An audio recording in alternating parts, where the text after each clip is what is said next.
They said nothing in all the 9 worlds could harm him, and for a while it was true. Baldr, the Shining One, the god whose smile could still a storm, whose presence made even enemies lower their blades. Loved by gods, trusted by giants, adored by mortals. Light clung to him like breath clings to life. But love in the end was not enough. It began with dreams.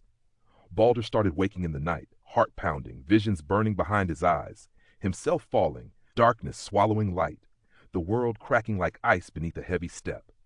His mother Frigg felt the fear before he spoke it aloud, and a mother's fear can shake the roots of the cosmos. So Frigg did the impossible. She traveled across the worlds and demanded oaths.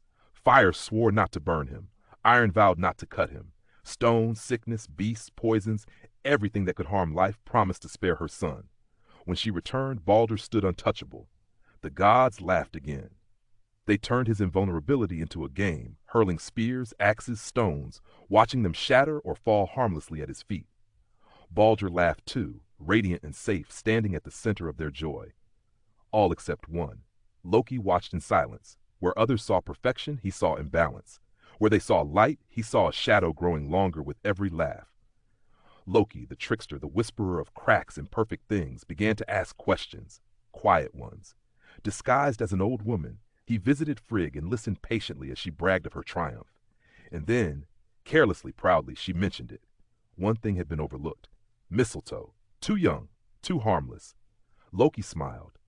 On the day of Baldr's death, the gods gathered again to play their game. Hodr stood apart, Baldr's brother, blind, holding nothing, laughing along without knowing why. Loki placed a slender dart in his hand. "Let me guide you," he said gently. Hodr threw. There was no thunder, no flash, just a soft sound, like breath leaving a body. The mistletoe pierced Baldr's chest. Light collapsed inward. The laughter died first. Then the world seemed to hold its breath as Baldr fell, lifeless, into the arms of stunned gods who had never imagined loss. Frigg screamed. Not a queen's cry, a mother's.